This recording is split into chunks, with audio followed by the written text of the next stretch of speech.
Сола Медия и Флория Филмс представят. А сега за Луната. Ако една страна може да построи ракета, тази страна ще бъде единственият собственик на цялата Луна. Цялата Луна? И други държави също са в надпреварата.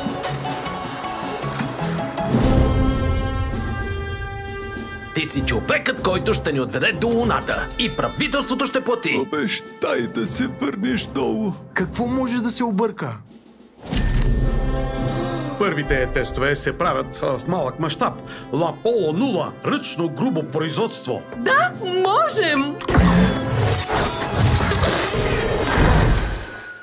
Не съм експерт, но ракетите не трябва ли да се издигат?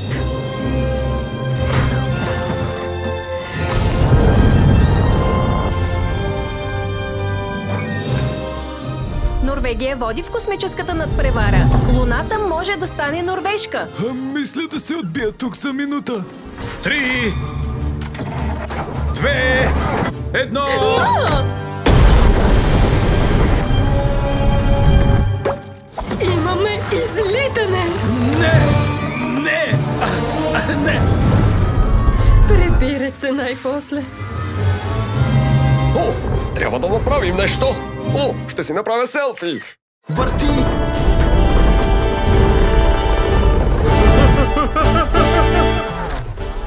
Задавам курс към Луната. Не сега, Лука. Наденичка.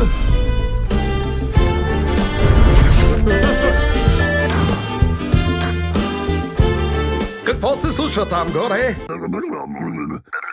Какво? Луис и Лука. Мисия до Луната. Това е толкова вълнуващо! От 1 март в кината. Разпространява Александра Филмс.